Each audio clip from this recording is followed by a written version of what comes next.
महिला घरेलू कामों में व्यस्त थी जब उसके पिता ने अचानक उसे बताया कि उसकी शादी हो रही है। हालांकि नात्सुमी ने इस विचार का कड़ा विरोध किया, लेकिन वह अनिच्छा से सहमत हो गई। लेकिन उसकी हैरानी की बात यह थी कि शादी के दिन दूल्हा नहीं आया। ताकाशी की प्रशिक्षण की बाध्यताओं के कारण उसे केवल उसकी तस्वीर के साथ समारोह पूरा करना पड़ा। यहाँ तक कि उसका परिवार भी अनुपस्थित था। नात्सुमी केवल चुपचाप सहन कर सकती थी।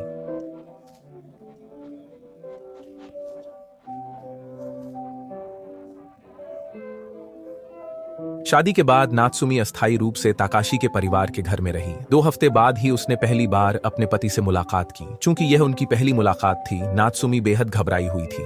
ताकाशी बाहर से शांत दिखाई दे रहा था, लेकिन अंदर से वह भी उतना ही परेशान था। यहाँ तक कि उनके हाथों का आकस्मिक स्पर्श भी उन्हें दोनों को सीइंग ताकाशी के लगातार भावहीन चेहरे को देखकर नात्सुमी उनके भविष्य को लेकर चिंतित हो गई।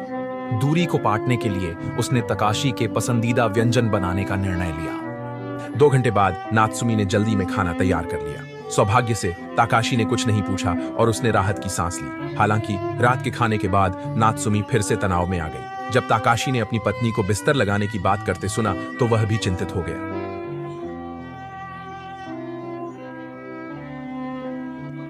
लेकिन अप्रत्याशित रूप से जब नात्सुमी ने अलमारी खोली तो उसने पाया कि अंदर कोई फुटोन नहीं थे। ताकाशी ने सुझाव दिया कि वह मुख्य घर में सोएं, जबकि वह उस कमरे में सुबह तक रहे। अपने पति को अकेला नहीं छोड़ना चाहती थी, इसलिए नात्सुमी ने उसके साथ रहने का फैसला किया। इस दौरान उसका मन उनकी पहली रात के विचारों से भरा हुआ था। चिंता थी कि उसे ठंड लग सकती है। ताकाशी उसके लिए एक कोट लाने गया। तभी उसने देखा कि नात्सुमी ने एक नोट लिखा था जिसमें उसके सभी पसंदीदा व्यंजन सूचीबद्ध थे। भावुक होकर ताकाशी ने उसका धन्यवाद किया और उसकी प्रशंसा की, लेकिन उसे यह एहसास नहीं हुआ कि नात्सुमी पहले ही सो चुकी थी।